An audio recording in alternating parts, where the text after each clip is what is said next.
नमस्ते। मैं दीक्षा हूँ। श्री एस्ट्रो दीक्षा पर आप सभी का हृदय से स्वागत है। आज हम किसी किताबी ज्योतिष की बात नहीं करेंगे, बल्कि उस हलचल की बात करेंगे जो शायद आप पिछले कुछ दिनों से अपने भीतर और अपने आसपास महसूस कर रहे हैं। क्या आपके साथ कभी ऐसा हुआ है कि सब कुछ बिल्कुल सही चल रहा हो, आप अपनी धुन में आगे बढ़ रहे हों और अचानक बिना किसी चेतावनी के हवा का रुख बदल जाए? जैसे आप किसी सीधी सड़क पर जा रहे हो और अचानक एक मोड़ आ जाए जो आपको किसी ऐसी जगह ले जाए जहां आपने जाने का सोचा भी न था। पिछले कुछ दिनों से, शायद 29 मार्च के बाद से, क्या आपको ऐसा लग रहा है कि आपकी सोच बदल रही है? या शायद आपके परिवार में कुछ ऐसी बातें हो रही हैं जो पुरानी हैं पर अब सामने आ रही हैं? अगर आप कर्क राशि के हैं तो आपके मन में ये सवाल जरूर होगा कि दीक्षा, ये जो केतु का बदलाव हुआ है, ये मेरे लिए खुशियां लाएगा या मुश्किलें बढ़ाएगा? आज हम इसी पर खुलकर बात करेंगे। कोई भारी भरकम शब्द नहीं, बस आपकी और मेरी सीधी बात। केतु अब मघा नक्षत्र में आ चुका है। ज्योतिष में केतु को एक ऐसा ग्रह माना जाता है जिसका सिर नहीं है, बस धड़ है। यानी ये सोचता नहीं, बस महसूस करता है और सीधा असर करता है। और जब ये मघा जैसे शाही नक्षत्र में आता है तो खेल बड़ा हो जाता है। अगले कुछ मिनट मेरे साथ बने रहिए, क्योंकि आज मैं आपको वो सच बताऊंगी जो आपकी उलझनों को सुलझा देगा। सबसे पहले ये समझिए कि ये मघा नक्षत्र क्या है। इसे पितरों का नक्षत्र कहा जाता है। इसका निशान सिंहासन यानी राजा की गद्दी है। अब सोचिए, केतु जैसा फकीर और वैरागी ग्रह जब एक ऐसी जगह आता है जहां सत्ता, पावर और खानदान की बात होती है, तो क्या होता है? कर्क राशि वालों के लिए ये स्थिति आपके जीवन के दूसरे घर यानी धन और परिवार के स्थान पर असर डाल रही है। 29 मार्च से लेकर 5 दिसंबर तक का समय आपके लिए एक टर्निंग पॉइंट साबित होने वाला है। आप में से बहुत से लोग डरे हुए हैं कि केतु कहीं पैसा न छीन ले। देखिए, केतु का स्वभाव है जुड़ाव खत्म करना, लेकिन मघा नक्षत्र का स्वामी खुद केतु ही है।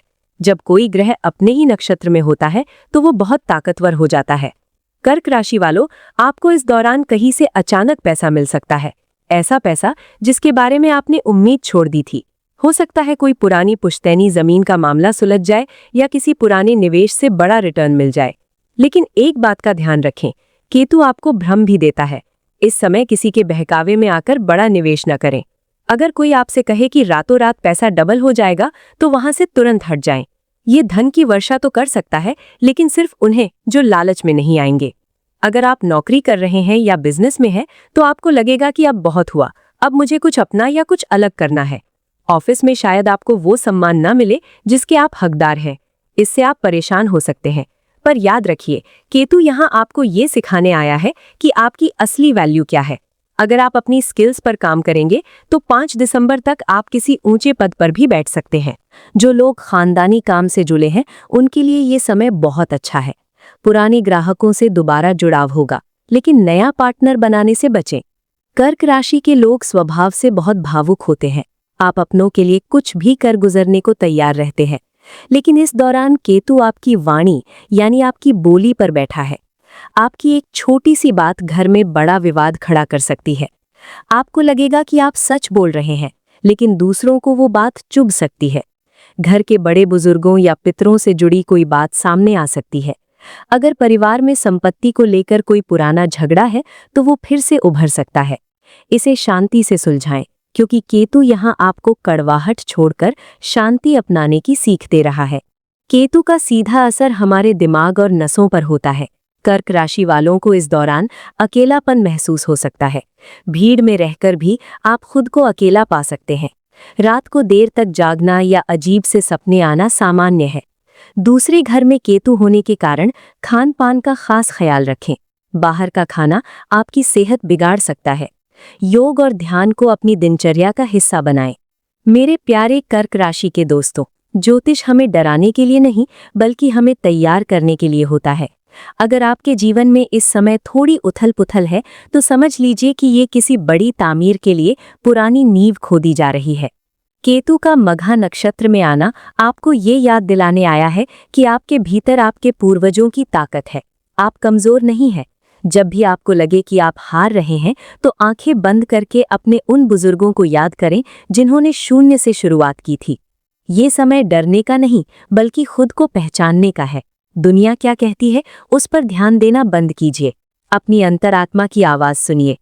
केतु आपको सांसारिक मोह माया से थोड़ा दूर ले जाकर आपकी असली ताकत से मिलवाना चाहता है। इस 5 दिसंबर तक के सफर को एक चुनौती की तरह लें, बोझ की तरह नहीं। ज्योतिष के नजरिए से समझें तो केतु एक बहुत ही रहस्यमयी ग्रह है। इसे छाया ग्रह कहा जाता है, जिसका अपना कोई शरीर नहीं होता। इसलिए ये जिस भी घर या नक्षत्र में बैठता है, उसके असर को कई गुना बढ़ा देता है। अब बात करते हैं मघा नक्षत्र की। इस नक्षत्र का स्वामी खुद केतु ही है। जब कोई ग्रह अपने ही नक्षत्र में होता है तो वो बहुत ज्यादा ताकतवर हो जाता है। मघा नक्षत्र का प्रतीक सिंहासन है और इसके देवता हमारे पितर यानी पूर्वज हैं। इसका मतलब ये है कि ये समय आपकी जड़ों, आपके खानदान की विरासत और आपके आत्मसम्मान से जुड़ा है। कर्क राशि वालों के लिए ये गोचर आपकी कुंडली के दूसरे घर में हो रहा है। ज्योतिष में दूसरा घर हमारे धन, बचत, परिवार और हमारी बोली यानी वाणी का होता है। यहाँ केतु के होने का एक गहरा मतलब है। केतु जुड़ाव खत्म करने का ग्रह है।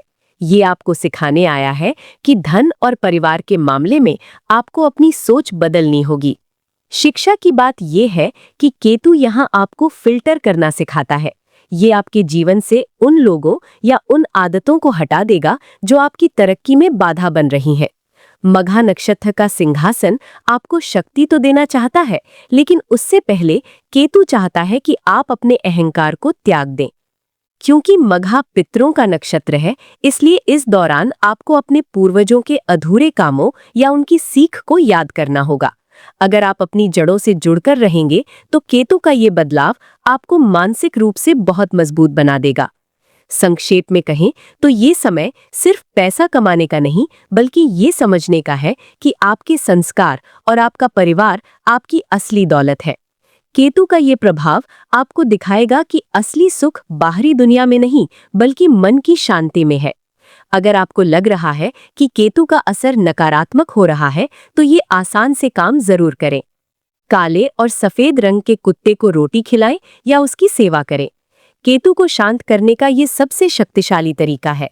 भगवान गणेश विघ्नहर्ता है और केतु के अधिपति देव भी। हर बुधवार उन्हें दूर्वा यानी घास चढ़ाएं। रोज सुबह अपने माता पिता या घर के बड़ों के पैर छुएं। मघा नक्षत्र पितरों का है, इसलिए उनका सम्मान आपको हर मुसीबत से बचाएगा। अपने पास हमेशा एक छोटा सा चांदी का चौकोर टुकड़ा रखें। ये आपके मन को शांत रखेगा और चंद्रमा को मजबूती देगा। तो कर्क राशि वालों, घबराइए मत। ये केतु का गोचर आपके लिए कोई तूफान नहीं, बल्कि सफाई का समय है। आपके जीवन से वो सब हट जाएगा जिसकी अब आपको जरूरत नहीं है, ताकि नई और अच्छी चीजें आपकी लाइफ में आ सके। याद रखिए, आप चंद्रमा की संतान हैं। आप में शीतलता भी है और समुद्र की तरह गहराई भी। इस समय का समझदारी से उपयोग करें और अपनी वाणी पर काबू रखें। मुझे उम्मीद है कि आज की ये बातें आपके काम आएंगी। अगर आपको ये वीडियो पसंद आया हो तो इसे लाइक करें और अपने उन दोस्तों के साथ जरूर शेयर करें जिनकी राशि कर्क है। आपके मन में कोई सवाल हो तो नीचे कमेंट में पूछ सकते हैं। मैं कोशिश करूंगी कि आपके सवालों के जवाब दे सकूं। जुड़े रहिए श्री एस्ट्रो दीक्षा के साथ। मैं हूं आपकी दोस्त दीक्षा। अगले वीडियो में फिर मिलेंगे एक नए विषय के साथ। तब तक खुश रहिए, सुरक्षित रहिए और अपने भीतर की ताकत को पहचानिए। नमस्ते।